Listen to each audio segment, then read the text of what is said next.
Hello mga lalabs! Magluto tayo ng grilled chicken with potato. Guys, first time ko magluto sa aking amo na nilagyan ko ng seasoning at saka soy sauce. Kasi hindi sila gumagamit ng seasoning at soy sauce guys. Ayaw nila yung amoy. Pero nilagyan ko ng konting tomato sauce para hindi mahalata ang taste ng soy sauce at saka seasoning. Nilagyan ko rin ng barbecue sauce. So, marinate ko muna. Nilagyan ko ng konting tomato sauce para di nila mahalata, guys. May konting pula-pula.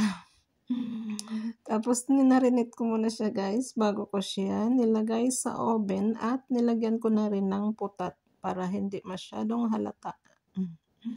Ayan, guys. Pero ang sarap, guys. Nagugustuhan nila, guys. Hindi ko nila sinabi na nilagyan ng seasoning. Pero ang sarap. Ayan, nagugustuhan. Naubos nila, guys.